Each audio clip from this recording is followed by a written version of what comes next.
Okay, so for the delegate forms, I am sending them to the treasurer of the auxiliary, okay? Please understand, I do that because the treasurer, 9 times out of 10, knows to pay a bill, okay?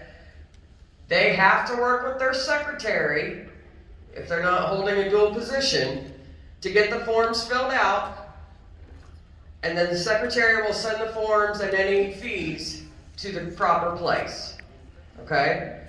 In the packet that I will send to the auxiliary treasurers, it'll go out the first week of April, so they should all have it by April 10th, I would think, depending on the postal service. Will be a national delegate form, a department delegate form, and a district delegate form. A piece of paper that has all the instructions, and the cards. And I'll go through each of that individually so you understand what I mean, but just so you understand, it's usually in a great big white envelope, like general orders comes in. If you've ever gotten general orders hard copy, they're a big white envelope, that's what it'll come in.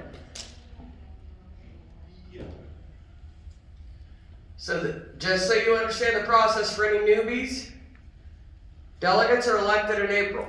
Now, according to the bylaws, you elect them as if you would elect officers. But let's be real here. Most auxiliaries don't do that. They just say, okay, who's going to the district convention? Who's going to the department convention? Who's going to the national convention? And those are the people that get put on the forms. I don't care how you do it, okay? That's not my place to judge how you do that, okay?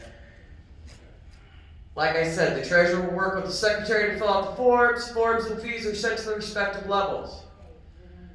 For a department level, state, for those of you that don't understand the difference, when I say department, that means state. There'll be cards. Those cards, for example, Amy, right? If Amy is a delegate to the department convention, she has to have her card with her to come to the convention. Now, that being said, you forget it at home, we'll have extras, we have the records, it'll be fine. But just so you know, you should bring it. For the national delegate form, it's 1 delegate for every 50 members. Tell your auxiliary secretaries, when they see this form, it'll be in general orders and it goes out, because it has to be, and it goes out in the delegate packet, so there's actually 2. It's the same form, it just goes out twice. Please understand they can use Malta for the national level only. They can use Malta to enter the delegates. And it's a no-brainer process because Malta will tell you exactly how many delegates you get at that level. So you don't have to sit there and go, well, do we get 3? Do we get 6? Do we get... Okay? Malta will tell you. If the secretary uses Malta, tell them to throw the forms away. Don't send them to me. Don't send them to national. Throw them away. Okay? That way we know it's done, it's taken care of. Even if you're not going to national convention, and I cannot stress this enough, do the delegates for national anyway. Because as you know, or maybe not know, at district, department, and national levels, you have to have representation there. Your delegate has to be there for your votes to count, for your auxiliary.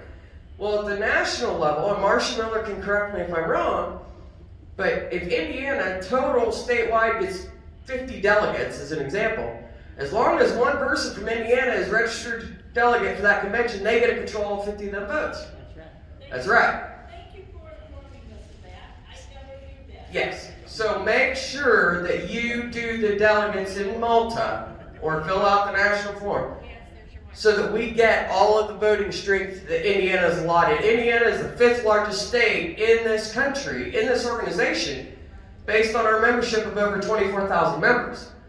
That gives us a very strong voice for our veterans at the national level. We need every delegate put in to the system. The forms are accepted April 1st through May 31st.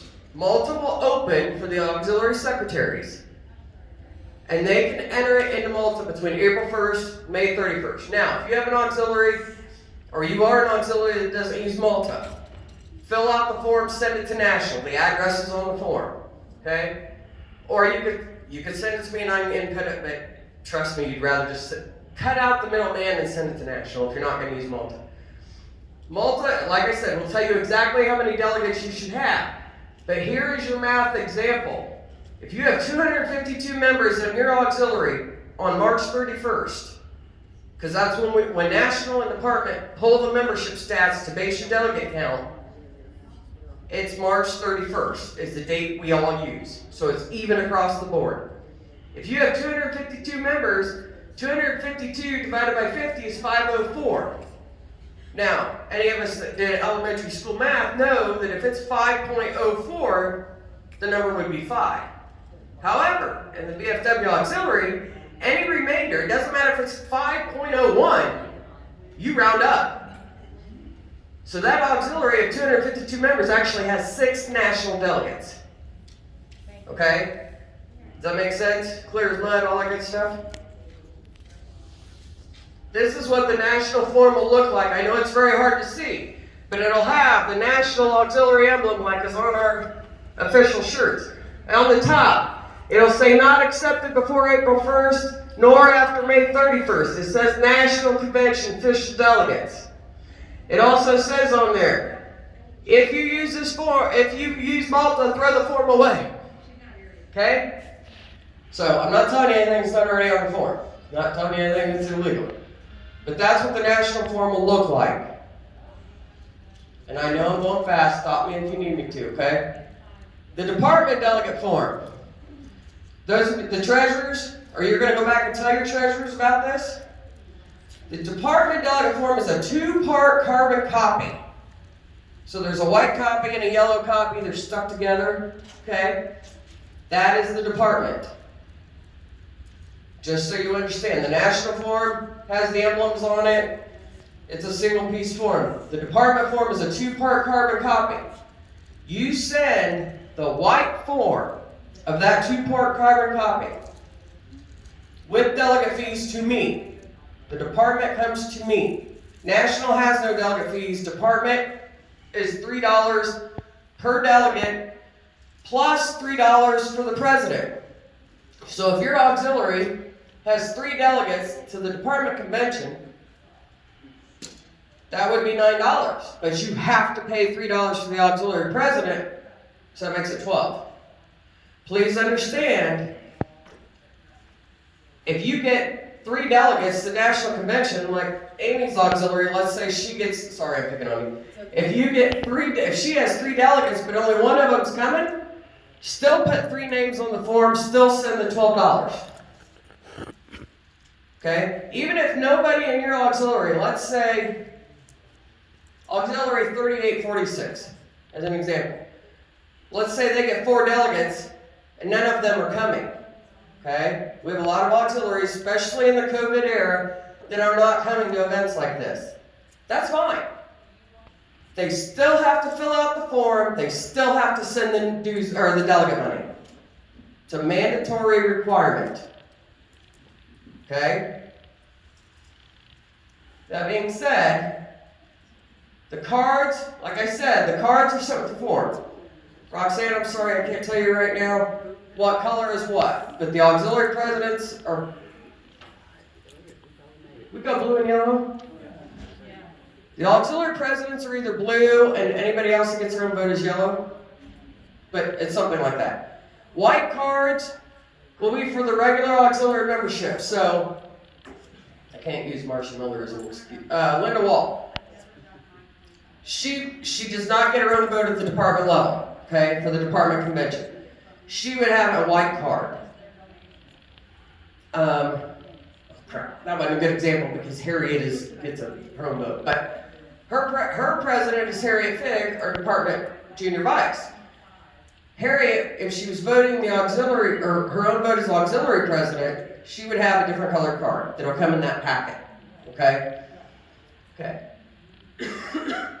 For the department, the delegate strength is 1 for every 30 members. Okay? So, if an auxiliary has 301 members, 30 divided by 301, they get 11 delegates because they get 1 for every 30. There's 10 at 300. You got 1 more person. That 1 more person just gained you an extra delegate. Okay? remember, these are due. I don't remember what the deadline is, I think. But anyway, it's on the form. It'll come in the instruction sheet. National, no fees. I'm going to restate this a thousand times. National, no fees for delegates. Department, it's $3 per delegate plus $3 from the president. Okay? That money must accompany the form. When it gets close to the deadline and I haven't heard from an auxiliary, I don't have their form, I don't have their money, I'll be calling the district presidents and they'll be calling the auxiliaries. That's how this works. Okay? If for some reason, those of you that are here, I'm going to say this probably a million times too. If your auxiliary treasurer does not have that packet, let me know immediately. Like I said, they should all have them around April the 10th. If they don't have it, you need to let me know so I can get it out to them again. And I'll probably send it the second time. I'll probably pay the extra to send it certified mail so I know that they get it. Do you see what I mean? I want to give the postal service at least the benefit of the doubt once. The department form, as again, I know you can't see this, but it does not have an emblem at the top. It just says VFW Auxiliary Department of Indiana Delegate Form. There's no emblem. It's a 2-part carbon copy. This is how you can tell the difference. It'll have the auxiliary president's name on it. It'll have your membership as of March 31st. It'll have your fees up here at the top. I know you can't see it, but this PowerPoint will be made available on the site, and you'll be able to see it that way better. But there's 2 yellow lines. That's where I'll write in the amount for the delegates and the total due. That's how much the check needs to be for. Okay? District. I can't stress this enough either. The district form will go out in this packet. Remember, the district form is just the generic form I created however long ago it was I took this shot. Okay? It is sent to the district secretary. So use the logic here, people. Use the common sense. You wouldn't believe how many of these I get. National goes to national. Department comes to me. District goes to the district secretary. Jeannie Pickens, aren't you a district secretary? Okay, so like 3rd district auxiliaries. They're going to do their national stuff in Malta or send it to national. Department's going to come to me. They're going to send their district delegate form for the 3rd district anyway to her. 4th district will come to me because I'm the district secretary there. So on and so forth down the line. So if you don't know who your district secretary is for some reason, contact your district president. I know like District 11 is Patrice Pruitt. Everybody in the 11th knows that. Okay? Verify if your district collects fees. I don't know that. I don't get involved with the districts. They're all different. Some of them charge 50 cents. Some of them charge nothing. I'm not even going to try to keep that straight. There's 11 districts in this department. I'm not going to keep that straight. So verify with your district. If I was a district secretary or a treasurer, which I am, but if you have, one's a secretary and somebody else is a treasurer, if you're a district president, I would get with your district secretary and your district treasurer. Have them send out their own form if you don't want to use mine. I don't care. Send out the fee. If you charge fees, send the fee list. Send what they got to pay. Because, again, I don't know. And then district presidents, as you know, they have to have that stuff turned in to be able to vote at your district conventions. And Roxanne Bartosik is sitting right over there. She's our expert in all this. If you have questions about how to do credentials at your district, you talk to Roxanne. I mean, I can answer most of them, but she's the expert. She's my go-to, so I'm just telling you. The form is due prior to the district convention in May. I say that, but I know District 2 is having their meeting at the end of April. They always do. That's their tradition. I don't get involved in that. I have no idea. Anyway, so their form would be due prior to their district convention in April for the district delegates. So just follow whatever your district schedule is. Okay, everybody else does May, so that's why I put it on there. At the district, it's 1 delegate for every 15 members. So I haven't had enough coffee yet. An auxiliary with 151 members would get 16 delegates. Remember to round up, no matter what the remainder is. We had that problem last year. Mr. Neller and I had created a spreadsheet so we knew how many delegates, so we could just, and Sue Schultz caught it for us. It didn't, because math logic is not to round up, it didn't round up. And so they were all wrong, and we had to fix it, and it was a mess. But thank God somebody caught it, and thank God Jim knew how to fix it then once it was caught. The district delegate form, the one I send out, and this cracks me up every single time. It really does. Big bold print. You might even be able to see that back there. It says district delegate list. Do you know how many people send that to me? In this thing? I'm not kidding. It cracks me up. Every year. I'm like, what? And then I gotta turn around and send it to the district secretaries.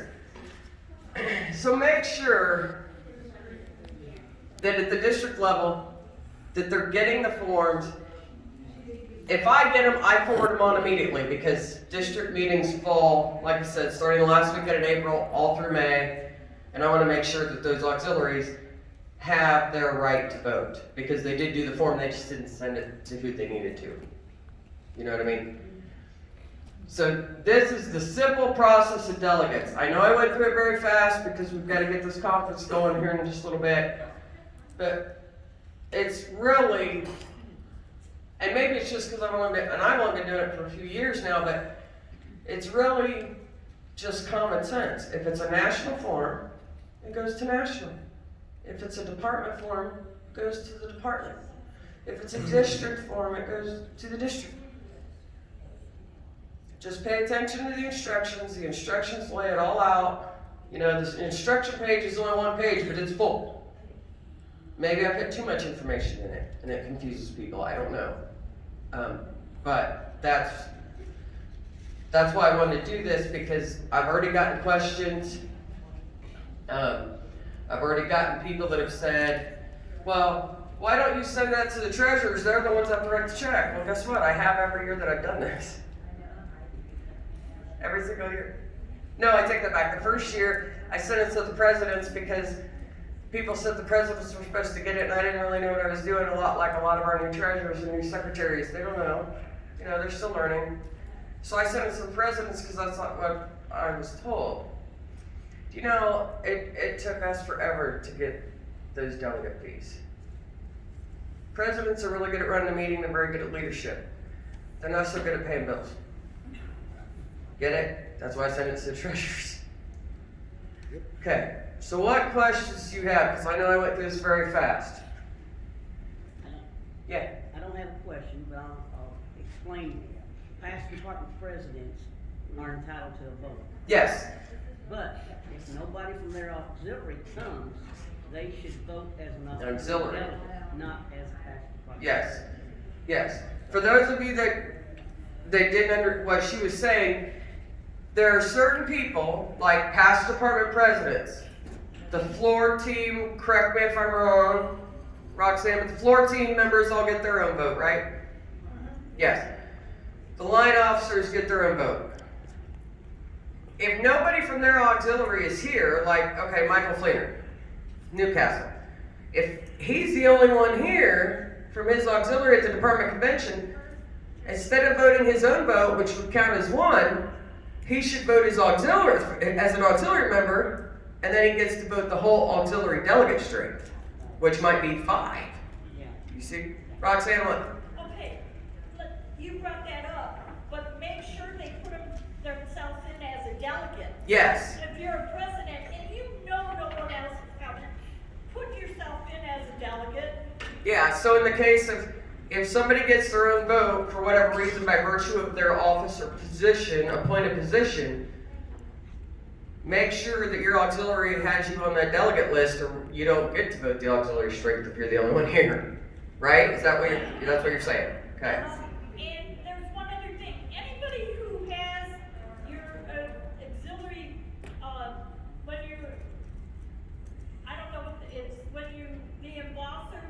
The seal, the auxiliary seal. The ones with the ink, do it on the back of the card because there's sometimes you can't read the names on the front of the card. Yeah, that's true. I didn't put this in here, but it says it on the cards. But when you do the auxiliary secretaries, when they're doing the delegate cards and the forms, they have to affix the seal to it, the auxiliary stamper thing. If it's one with ink, because some auxiliaries got the ink version instead of the one that imprints on the card, make sure you do it on the back side of the card so that we can read the cards. Okay? Just to make it a little easier for people. Please write legibly on your forms. Please. Because I know Roxanne, she has to go through them as they, when she gets here at convention to start doing that, I go through them as they come in. If I can't read it, she's not going to be able to read it. So make sure you write legibly. Yes, Melanie?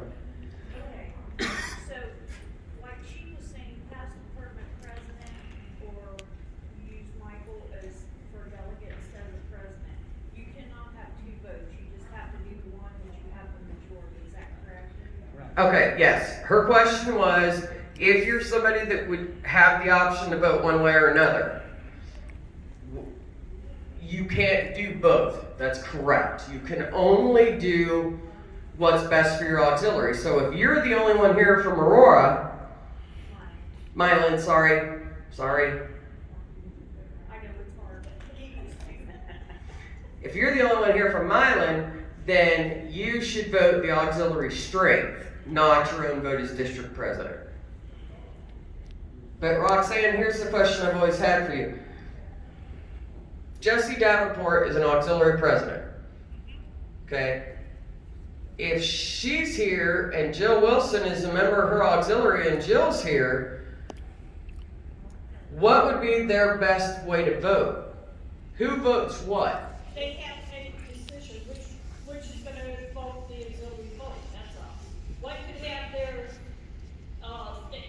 like she could have a district vote? Yeah, but I'm saying that, okay, I shouldn't use them because she has other options, but if she was not anything at the district or department level, she should vote her auxiliary vote, and then Jill votes the delegate vote? The strength? How does that work? Okay, so say she's the president and Jill's the delegate, Uh-huh.